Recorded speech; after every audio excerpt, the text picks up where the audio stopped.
Hello friends, Bendy here, and today we will talk about Fnaf 4 and what makes this game so terrifying to play.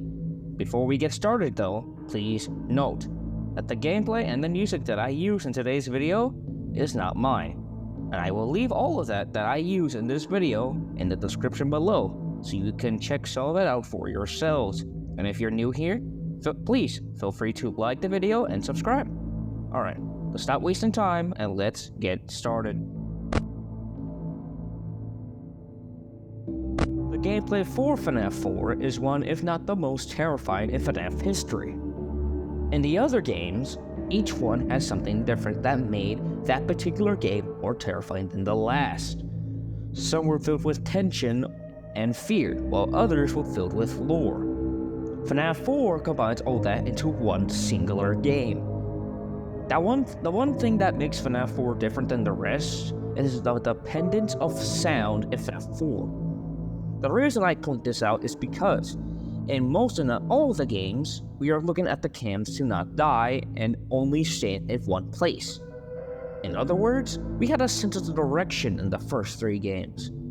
For example, the Fnaf 2 and 1 phone calls, and the freebie of Fnaf 3 Night 1. But in this game in particular, that has changed.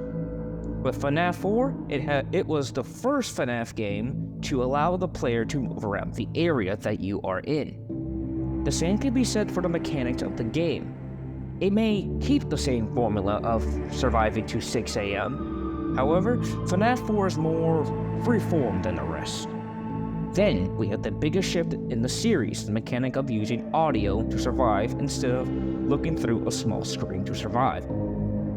In this game in particular, this is the only game in the series where sound is your main priority, nothing else. To listening for breathing at the door, to hearing footsteps going back and forth, and someone laughing out of nowhere and your closet door opening when someone gets in. Even when the Freddy starts screaming, you have to listen if you need to flash your flashlight at them so that Freddy doesn't kill you. Everything in this game requires sound to play effectively, and that's the scary part. Just pure gameplay that is based on sound. So, piece of advice. If you want to play Fnaf 4 effectively, make sure your volume is cranked up to 100. You are going to need it. Okay, on to the next one. The animatronic designs in this game is some, if not the most terrifying for the characters ever in the series. They are also the most controversial designs as well. The reason I say this is due to, well, if you saw the designs of the Nightmare animatronics, then you would understand that there are some people who believe that their designs were trying too hard to be scary, while others, like myself, liked the designs for what they were.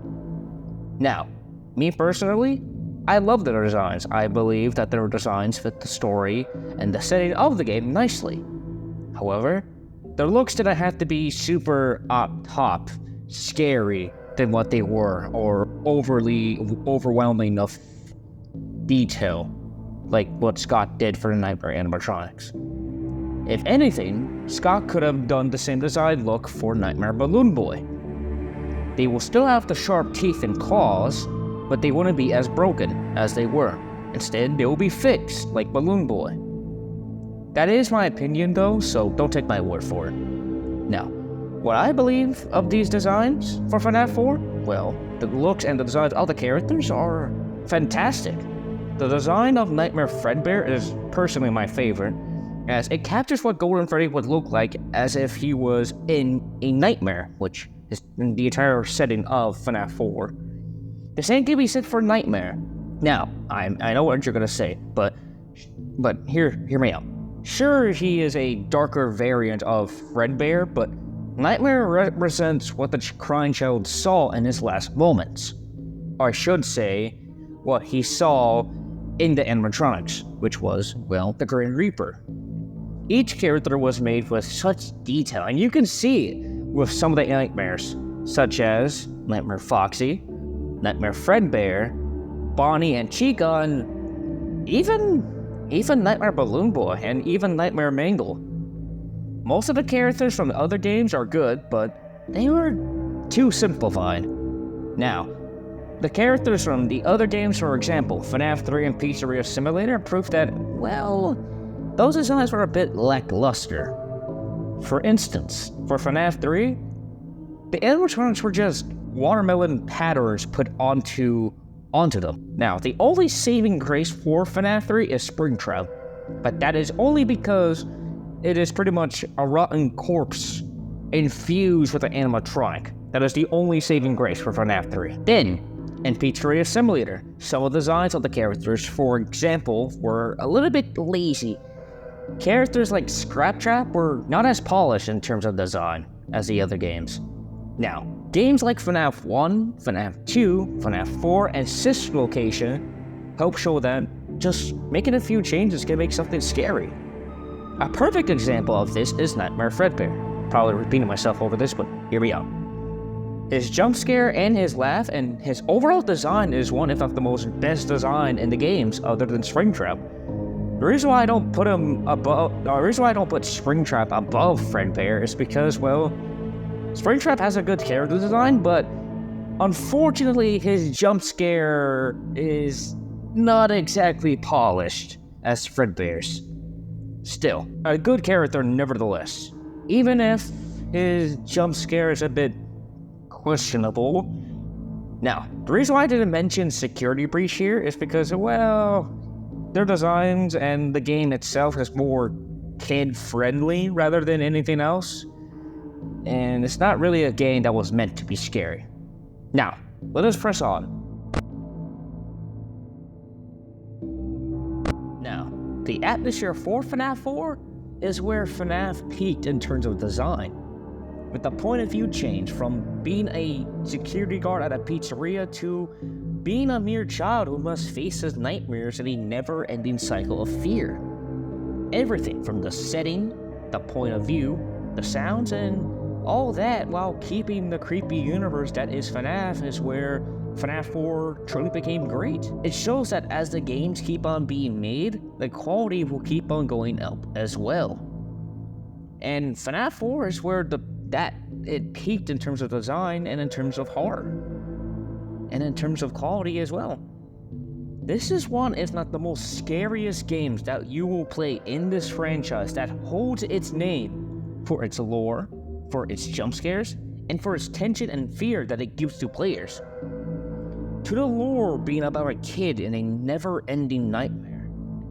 To the jump scares being some of the scariest in the series other than Fnaf VR. To the setting changing completely for the first time ever before the release of Sister Location. Then, we have the game's greatest feat. And that feat is something that many people don't seem to realize or seem to talk about most these days. And that feat being that this was the game that changed the fate of the entire franchise. Let me explain. When Fnaf 4 released, it was meant to be the final chapter in the Five Nights at Freddy's series. That is, until a theory was made. And that theory was the Dream Theory. And this theory stated that all the games were just dreams. They were all illusions. None of the pizzerias existed. All the missing kid reports never existed. They were all made by the kids, illusions, and nightmares. That, however, backfires when the community went off and didn't like that idea that everything that they knew was facts about the series was just made up from a child's dreams and nightmares. So, Scott gave us the box. The box ending of Fnaf 4 was meant for us to understand that this was truly the end. But because of the negativity of the community, we got a lockbox instead, with the message that said, perhaps some things are best left forgotten for now. Then, later down the line, we found out that the box was found open in the game files, meaning that the box was meant to end everything, but Scott never planned for the community to not accept the truth of this whole series being a dream. Scott really didn't see that the fact that if he ended it all with just a box, he may have saw that the fact that that would not end well. So he gave us that ending instead. So, if you ask why there are more games being made, here's the truth. The truth is that, well, as a community, we changed the fate of this entire franchise, and we changed the story of what Scott was going to do because of our backlash. Remember that the next time you go ahead and you play Fnaf 4, any Fnaf game in that matter. Alright, on to the next. If you thought that this series couldn't get any more dark and confusing, then sit back because it's going to be a bumpy ride. If you never quite understood the story of Fnaf 4, like myself, then allow me to explain. It all starts with the crying child, 5 days before the party. As we progress through the nights, we get some type of minigame or flashback that tells us what happened in those 5 days. Going back to this, the minigames tell us what the crying child was going through. And pretty much the entire time, he was horrified of Fredbear's, as if someone has been tormenting him and telling him not to go there and to fear the place. As we get closer to the day of the party, we see the crying child get jump scared by his brother multiple times, and to the point that he must think that he has to be careful in his own home. Then, on the final day, we see the mess commence. The older brother and his friends mock him on his birthday, and then take him towards Fredbear. Well, this is all happening, by the way. The kid is just horrified by all of this and is crying his eyes out and yelling to his brother to put him down over and over again. His tears, unfortunately, don't work as we see the Bite of 83 commence.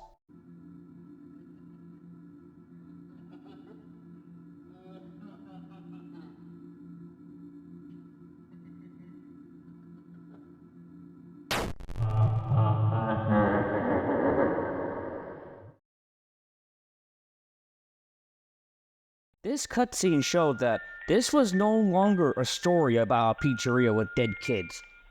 This was now a story of an endless cycle of torment and despair for these dead kids. You see, the animatronic that bit the crying child had a bite force of 14,758 newtons, or pressure. Credit to Game Theory for finding this out a long time ago. Now, if these machines were just to entertain kids, then why did they have a bite force of that amount of pressure? Well, the truth is, they were made that way on purpose. The one who designed them was none other than William Afton. This is supported when we see him stuff someone in a suit in an Easter egg found in one of the minigames, which is one of the rarer ones, I believe. Now, this is the crazy part. This wasn't the first time Afton made robots to kill.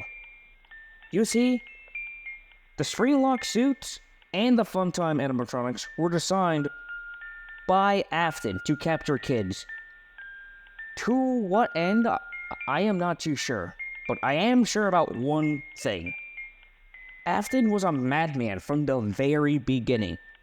He made these suits so that he may experiment and kill children. Everything from the death of Elizabeth Afton and the crying child to all the murders of the 5 missing kids were all caused by Afton. He caused his own children to be killed so that he may get closer to his motives. Every tragedy that was caused happens because of the sick and twisted mind of this murderer.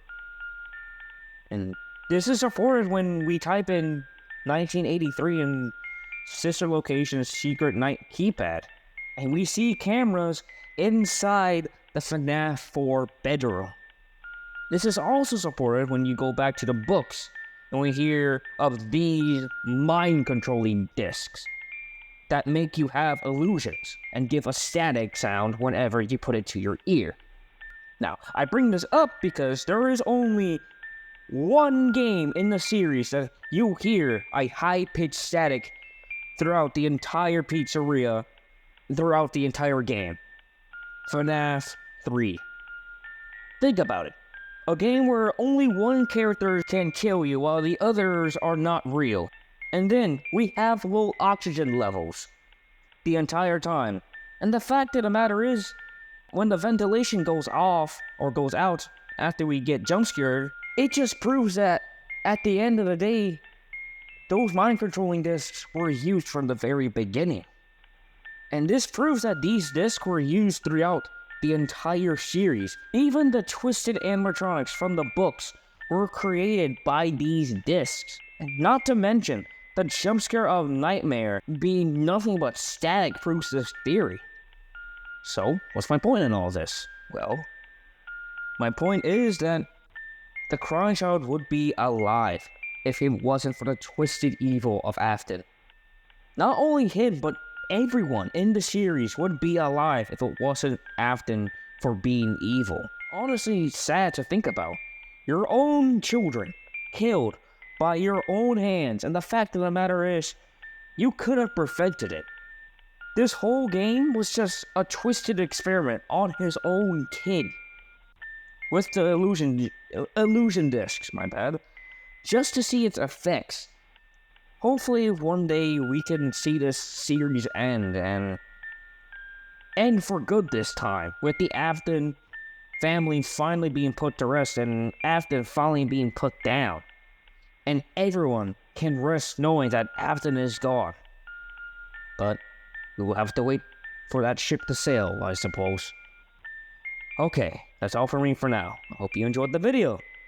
Now, if you want more content like this, please feel free to like the video and subscribe to the channel to see more content like this. Okay, take care and stay safe. I will see you all at the next one.